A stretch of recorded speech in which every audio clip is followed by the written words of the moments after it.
there's a mystery about graffiti, there's a mystery about improvisation, there's a willfulness of taking risks and stepping out and knowing that you'll solve the problem in the process of doing the problem. That's basically my teaching ethic. My name is Malcolm Mobutu Smith, and I hail from Michigan by way of Pennsylvania, and I started out as an artist, a young artist, with parents that are both artists. I went to art school straight out of high school, went on to graduate school at Alfred University. From there, I directly went into teaching. I've been teaching for the last 15 years at both Western Kentucky University and then for the last 10 years at IU down in Bloomington.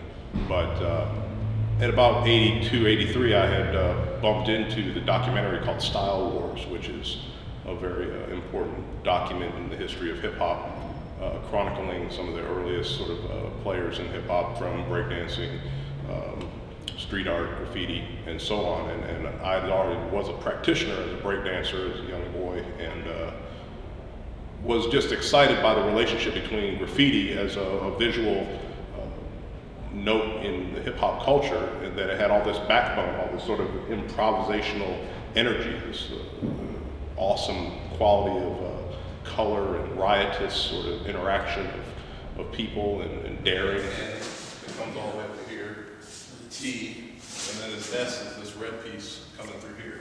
And then you're into another person's work. Aside from actually being authentic in the subculture, I was, from that early age on, I was trying to look at this as the framework for why we make art in the first place. I mean, why are these kids getting up and at risk of incarceration, being chased by the police? There's no economic reward at the end of doing a piece.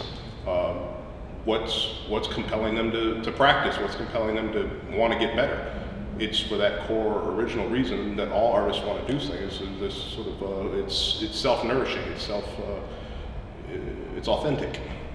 And that's why I've been studying it ever since. Whether I've been actually doing it in the street or trying to dovetail those ethics into my classroom practice, that's what the energy that I see is, like a real, raw human need to create and express yourself in the world. I see myself as being able to, and always have been able to, sort of speak two different languages or multiple languages, as far as being from the hood, being able to talk that language, being able to interact with the graffiti subculture, but then always seeing myself as, it was never a question about whether I was going to college. That was just a fact. You were going to college, you're going to go be a professional, what you were going to do. And so I've always worked in that academic sense and been very scholarly at the same time. So I felt comfortable moving back and forth between those two things. And in my art practice and my teaching, I think that's valuable, to be able to communicate on multiple levels.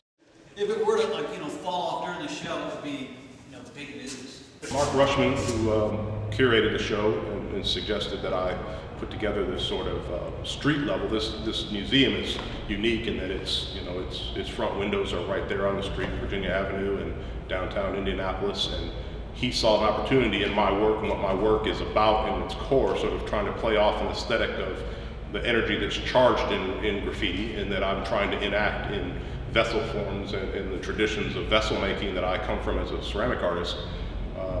He knew that that's something that was deeply important in my work, and he thought of, well, here's an opportunity to have this street level museum sort of fold inside out. The street comes into the inside, and to show that how this professional and this educator has how his work has grown through consistently bouncing off of this same pop culture phenomena of hip hop. From the very beginning, I proposed to Mark that we have an actual work of graffiti in the space to cement the influence. And so there were 4 of us that came to the wall. I proposed having a 32-foot long, 8-foot tall wall that we would all sort of improvise our work on, and we negotiated on the day that we did it who would be where, and kind of like the movement in the piece. But other than that, it was a free-for-all. And then we're going to put it in here, and it's going to just form this sort of psychic backdrop for the whole show. People will have to deal with, they'll have to reckon with the fact of graffiti. Sometimes you're driving by it at high speed, other times you're always viewing it from a particular distance, and here you'll get to investigate just how intricate and layered it really is, and what the actual painting practice is, the skill of it is.